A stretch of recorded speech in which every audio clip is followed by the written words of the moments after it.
Bugun biz qiyomat kunining dahshatli manzaralari bilan tanishamiz.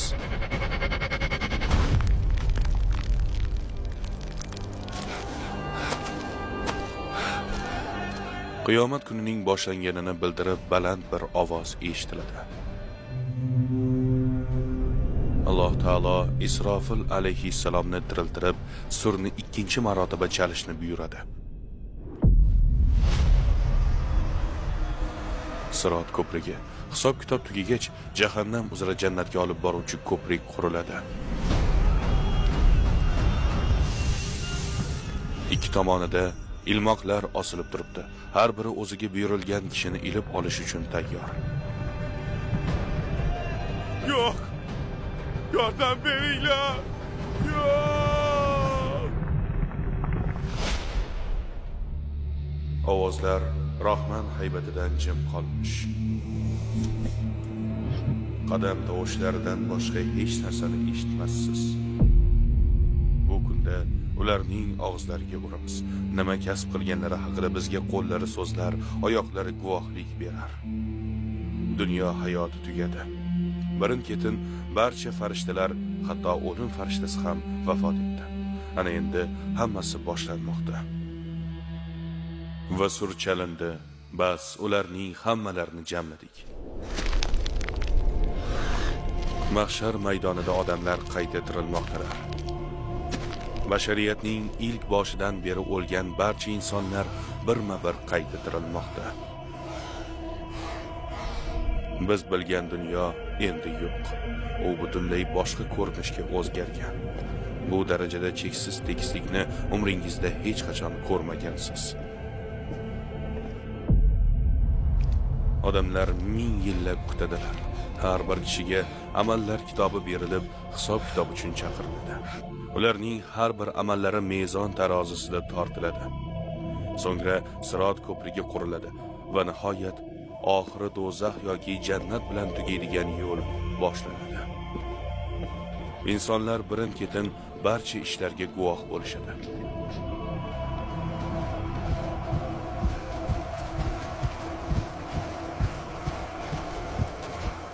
O'lgan jasad qanday qilib tirilishi mumkin deyishingiz tayin. Chirib yerga ko'milib ketgan jasad qanday qilib qayta tirilishi mumkin? Mana bu oyatda Robbimiz go'zal javob qilgan. U suyaklarni kim tiriltiradi? Holbuki ular titilib ketgan-ku dedi. Sen ularni ilk marta yo'qdan bor qilgan zot tiriltirur va u har bir yaratilgan narsani yaxshi bilar deb ayt. Koinot orqali o'zini birga tanitgan, cheksiz kuch va qudratga ega bo'lgan va hamma narsani mukammal saqlaydigan yaratguvchi har bahorda bizga tirilish misollarini ko'rsatmaydimi? Yer tagida ko'milib yotgan urug'ga jon kirib, yerdan unib chiqib, rangli gulga aylanganini ko'rmadingizmi? Nahotki guvoh bo'lmasangiz, eng kuchli qo'shinga ega komandirni tasavvur qiling. U askarlarga dam olishni buyurdi. Sizningcha u mana shu askarlarni bir ovoz bilan qayta birlashtirib olishi mumkin emasmi? Xuddi shuningdek Alloh ham insoniyatni ko'plab omillar bilan yaratgan. Ona qornidagi bolani kerakli ozuqalar bilan ta'minlaydi va shu orqali chaqaloqni yaratadi. O'limdan keyin jasadlarimiz chirib, yer ostida tarqalib ketganidan keyin u zot bizni qayta tiriltira olmasligi mumkinmi? Xuddi oyatda aytilganidek, avvalgi yaratishda ojiz bo'ldikmi? Odamlar qabrlardan qo'rquv bilan uyg'onishdi. Xuddi chuqur uyqudan turgandek. Yalang'och va yalang oyoq bir tomonga qarab shoshilishmoqda. U kunning dahshatidan kishi yonida kim ketayotganini bila olmaydi. Hech kim nima qilishni bilmaydi. Xuddi chigirtka kabi har tomonga qochib yugurishmoqda. Ular mana shu kun haqida ogohlantirilgan edilar. Ular qabrlardan ko'zlari qo'rqinchga to'lgan holda xuddi yoyilgan chigirtkaga o'xshab chiqib kelurlar. Iymon keltirmaganlar shunday dedilar. Bugun imtihon kuni. Allohga osiylik qilishdan uzoqda bo'lgan mu'minlar mag'rurlik va quvonchli yuz bilan markablarga minib yurishadi. Ammo Qur'ondan yuz o'girganlar esa mahshar maydoniga yuzlari bilan yurib kelishadi. Ba'zi yuzlar nur chiqarib porlaydi, boshqalari esa o'zidan chiqqan terga botadi. Odamlar ilojsiz qolib yaqinlarini qidira boshlaydi. Hamma o'zi bilan o'zi ovora. Ular bir-birlaridan qochishadi. Chunki ular faqatgina o'z jinoyatlaridan qutulib qolishni istaydilar. Gunohkor o'sha kun azobidan qutulish uchun o'z bolalarini ham, xotini va aka-ukasini ham va uni o'ziga olgan qabilasini ham va yer yuzidagi jamiki kimsalarni ham fido qilishni, so'ngra o'zi najot topishni istaydir. Meni qo'yib yubor. Istasang ayolimni ol yoki do'stlarimni ol. Bu dunyoda kim bilan do'st bo'lgan bo'lsa va kimni tinglagan bo'lsa, qiyomat kuni o'sha odamlarni qidiradi. Agar bu do'stliklar yovuzlik yo'lida bo'lsa, kishi ularni topishi bilanoq yoqasidan ushlaydi. Yerda sen bilan birga edim. Sen nima desang shuni qildim. Endi nima qilishimni ayt. Ular bir-birlaridan yuz o'giradi. O'z izdoshlarini ko'rishni ham istamaydi. Unga ergashganlar esa pushaymon yeydi. Uning izdoshlari shunday deydi: qani endi bizga bir ortga qaytish bo'lsa edi. Bizdan tonganlaridek biz ham ulardan tonar edik. Sekin-asta ba'zi odamlar esingizga keladi. U odamlarning sizda haqqi bor, ammo ularni ko'rishni istamaysiz, lekin qocha olmaysiz ham. Barcha insoniyat bir qatorda saflanib turadi. Ana endi kutish davri boshlandi.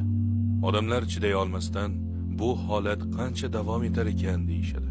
O'sha kunda quyosh odamlarga juda yaqin keltiriladi. Bu dunyoda biz 40 darajada Selsiyda quyosh ostida tura olmayotgan bo'lsak-da, o'sha kunda juda uzoq vaqt jazirama quyosh ostida kutishga majbur bo'lamiz. Har bir kishi gunohiga yarasha o'z terisiga botib turadi. Hech qanday soya bo'lmaydimi? Payg'ambarimiz alayhissalom kimlar soya ostida bo'lish haqida xabar bergan edilar. U zot o'zining soyasidan boshqa soya bo'lmagan kunda Alloh 7 xil odamga soya beradi dedilar. Odil hukmdor, Allohning ibodatida ulg'aygan yigit, qalbi masjidga bog'langan kishi, bir-birini faqat Alloh uchun yaxshi ko'radigan va faqat Alloh yo'lida uchrashib ajraladigan ikki inson. Zodagonlardan bo'lgan jozibali ayol o'zini unga taklif qilganida rad etib, men Allohdan qo'rqaman degan erkak, chap qo'li, o'ng qo'li berganini bilmaydigan darajada yashirincha xayriya qiladigan odam, hamda hech kim yo'qligida Allohni eslab, undan qo'rqib ko'z yosh to'kkan kishi. Yana bir go'zal hadis bor. Kimki qarzdor bo'lib qiynalayotgan odamga muhlat bersa yoki qarzining hammasini yoki bir qismini kechirsa, Alloh uni qiyomat kunida uning soyasidan boshqa soya bo'lmagan kunida o'z arshi soyasida saqlaydi. Kutish vaqti uzoq muddat davom etadi. Hali hisob-kitob boshlanmadi. Hatto shu darajadaki odamlar ularni bu og'ir ahvoldan qutqaradigan kishi qidirishadi. Avvalo ular insoniyatning otasi Odam alayhissalom oldiga borishadi. So'ngra Nuh, Ibrohim, Musa va Iso alayhissalomlar oldiga borishadi. Ular eng buyuk payg'ambarlar bo'lsalar ham o'zimni jonim, o'zimni nafsim deb odamlarni qaytarishadi. Bu kun shunday dahshatliki, hatto payg'ambarlar ham o'zini jonini qutqarishdan boshqa hech nima qila olmaydi. Subhanalloh. Hech kim Allohdan af so'rashga botina olmaydi. Har birlari o'zidan keyingi payg'ambarga borishni buyuradi. Oxirida odamlar Muhammad alayhissalomga borishadi. Shunday qilib Muhammad alayhissalom duo qiladilar va hisob-kitob boshlanadi. Ammo undan keyingi bo'ladigan holat avvalgilaridan ancha qattiqroq. Buyuk hisob-kitob oldida hamma saflanib turadi. So'ngra chap tomondan dahshatli hayqiriq eshitiladi. Bu ovozdan hamma dahshatga tushadi. U jahannam edi. Do'zax bor g'azabi bilan paydo bo'lib, hamma yoqni kuydiradi. Chunki uning oldida son-sanoqsiz zulm va dahshatli gunohlar qilgan odamlar turibdi. Ular Allohni va payg'ambarlarni rad etib, mu'minlarga zulm qilgan, minglab begunohlarni o'ldirgan. Ularning yuzlari dahshatdan qotib qoladi. O'ng tomonda esa jannat o'zining barcha go'zalliklari bilan paydo bo'ladi. Allohga iymon keltirib payg'ambarlarga quloq solganlar uni kutib turishibdi. O'z hisob-kitobingiz yo'lida dahshatli bir manzarani ko'rasiz. Dunyoda bir qo'y boshqa homilador qo'yni shoxi bilan suzib, homilasi yo'qolishiga sabab bo'lgan edi. Qiyomat kunida qasos olinishi uchun bu ikki qo'y yuzma-yuz keltirilib, mazlum qo'yga zolim qo'yning shoxi olib beriladi. Ana shu vaqtda ahamiyatsiz deb o'ylagan kichik gunohlaringiz ham keltirilishini tushunib olasiz. Zarracha yaxshilik qilgan ham uni ko'radi, zarracha yomonlik qilgan ham uni ko'radi. Hammaga amal kitobi beriladi. Jannat kishilariga uni o'ng tomonidan, jahannam kishilariga esa chap tomonidan yoki orqasidan beriladi. Kitobi o'ng tomondan berilganlar ashabul yamin, ya'ni o'ng tomon kishilari deyiladi. Kitobi chap tomondan berilganlar esa ashabul shimal, ya'ni chap tomon kishilari deyiladi. Va kitob qo'yiladi, bas jinoyatchilarni undagi narsadan qo'rqqan hollarida ko'rasan. Ular o'zlariga voy bo'lsin. Bu qanday kitob? Kichikni ham kattani ham hech qo'ymay hisob qiladi-ya, deydilar. Va qilgan amallarini hozir holda topdilar. Robbingiz hech kimga zulm qilmas. Qaniydi o'sha shaytonning gapiga kirmaganimda. Iltimos, meni kechiringlar. Yana bir imkon bering. Qaniydi o'z nafsimga ergashmaganimda. Qaniydi tuproqqa aylanib ketsam. Jannat ahliga kelsak, ular amallar kitobini olganlarida Qur'on ularni shunday ta'riflaydi. Bas kimning kitobi o'ng tarafdan berilsa, u mana mening kitobimni o'qib ko'ringlar. Albatta men hisob kitobimga yo'liqishimga ishonardim, deydi. Shunday qilib u rohatda bo'ladi. Mana shunday dahshatli kunda taskin va quvonch topish haromdan tiyilishga arzimaydimi? Shuncha dahshatga qaramay, o'sha kuni odamdan so'raladigan narsa aslida juda oddiy. Abadiy oxirat hayoti bilan solishtirganda deyarli hech narsa bo'lmagan bu qisqa hayotni haromlardan uzoqda yashab o'tish. Axir kim umrini haromda o'tkazsa, chinakam quvonchni tatib ko'ra olmaydi. Alloh iymonsizlarga aytadi: Yer yuzida qancha muddat bo'ldingiz? Ular bir kun yoki yarim kun bo'ldik deyishadi. Sanab turguvchi farishtalaringdan so'ra deyishadi. U agar bilsangiz bu dunyoda juda oz muddat turdingiz xolos deydi. Ana o'shalar oxirat evaziga dunyo hayotini sotib olganlardir.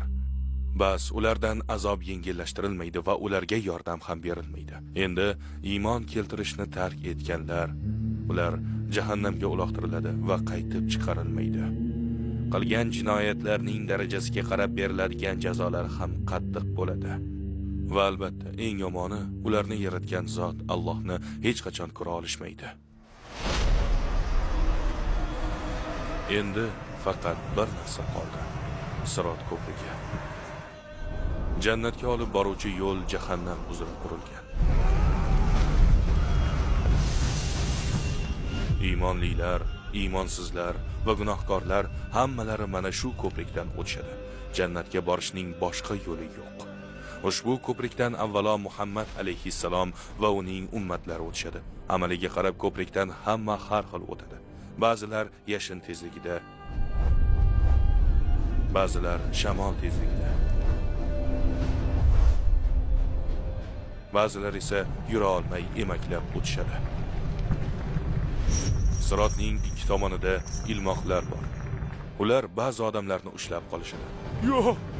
Iltimos, meni qutqaring. Yo'q! Ba'zilar jarohatlar bilan qutulib qolishsa, boshqalarni esa ilmoq ilib jahannamga tortib ketadi. Jahannam to'ymaydi. Undan to'ydingmi deb so'ralganda u hal min mazid, yana bormi deb baqiradi. Barcha dahshati bilan jahannam oyoq ostida turibdi. Ko'zlarimizni qamashtirmoqda. Unga qaramaslikka harakat qilib, ko'prikdan o'tishda davom etamiz. So'ng atrofimizdagi odamlarga qaraymiz. Ba'zilari gunohiga pushaymon bo'lmoqda. Boshqalari esa jahannamga yiqilmoqda. So'ngra dunyoda oxiratini unutib qo'ymaganlarga ko'zimiz tushadi. Ular ko'prikdan juda tez, hech nimani his qilmay o'tib ketishadi. Jahannam solih insonlarga ularni qo'rqitish uchun emas, balki quvonchlarni ziyoda qilish uchun ko'rsatiladi. Ularga qanday dahshatli narsadan omon qolganlari ko'rsatiladi. Bir zumda o'tib ketishadi. Nihoyat ularning kutishlari tugaydi va nihoyat ular abadiy maskanlari jannatga yetishadi. Mana shunday ishlar bo'layotganda bir kishi qattiq pushaymon bilan iltijo qiladi. U butun hayoti davomida ummatlari uchun qayg'urib duo qilgan edi. U Muhammad alayhissalomdir. Najot ber ey Robbim, najot ber. U mu'minlar uchun shunday duo qiladi. U kunda bizning tashvishimiz hisob kitob bo'lsa, uning tashvishi ummatini mana shu holatda ko'rish bo'ladi. Kitobi chap tomonidan berilgan ummatlarni, ularning sirotdagi holatini birma-bir jahannamga qo'layotganini ko'rish. boshqa tomondan uni quvonchi jannatga erishganlarni ko'rishidir. Nihoyat jahannam unga loyiq bo'lganlarni qamrab olib bo'ldi. Endi jannat o'z ahlini kutib olmoqda. Robbilaridan qo'rqqan kishilar guruh-guruh qilinib jannatga olib kiriladi. Kelganlarida uning eshiklarini ochiq holatda ko'rishadi va uning qo'riqchilari ularga sizlarga tinchlik bo'lsin, sizlar pok bo'ldingiz, bas u yerda abadiy qolish uchun kiringlar derlar. Inshaalloh, agar maqsadimizga erishsak, safarimizning oxirida boradigan joyimiz go'zalki, Parvardigorimizning so'zlari bilan aytganda, jannat hech bir ko'z ko'rmagan, quloq eshitmagan va hech bir inson tasavvur ham qilmagan narsa bo'ladi. Va endi biz abadiy baxt diyoriga kirmoqdamiz. Bu yerda biz abadiy yashaymiz va har qanday maishatdan bahramand bo'lamiz. Eng muhimi, buyuk baxtga erishamiz. Allohning jamolini ko'rish. Agar bu videoni ko'rayotgan bo'lsangiz, demak bu bekorga emas. Uni oxirigacha ko'rishingizni Allohning o'zi xohladi. Nega bilasizmi? Chunki u hayotingizda nimanidir o'zgarishni istaydi. Hatto shunda ham u tomon bir qadam tashlay olmaysizmi? Bir qarorga kelish vaqti yetdi. Ibodat qilmasangiz hozirdan boshlab ibodat qiling. Reklamasiz mutlaqo bepul namoz ilovamiz bilan siz 5 vaqt namozni hayotingizning doimiy qismiga aylantirishingiz mumkin. Agar iymoningizni mustahkamlashni va islomiy bilimlaringizni chuqurlashtirishni istasangiz, ushbu kanalda siz uchun ko'plab videolar bor. Ularni bir tartibda ko'rib chiqishingiz mumkin. Agar siz Qur'on o'qishni bilmasangiz, Lamalif Qur'on deb nomlangan ilova ishlab chiqdik. U yerda siz tajvidni tez, oson va bepul o'rganishingiz mumkin. Agar siz Qur'on ma'nolarini chuqurroq o'rganmoqchi bo'lsangiz, Ko'pkit tafsir ilovamizni yuklab olishingiz mumkin. Esingizda bo'lsin, o'zingiz uchun maqsad qo'yganingizdan so'ng hatto u kichik bo'lsa ham hamma narsa o'zgara boshlaydi. Jannat o'zi qanday? Bizni undan nima kutmoqda? Javoblar sun'iy intellekt yordamida yasalgan Jannat va jahannam nomli 4-chi va so'nggi qismda bo'ladi. O'sha videoda ko'rishguncha.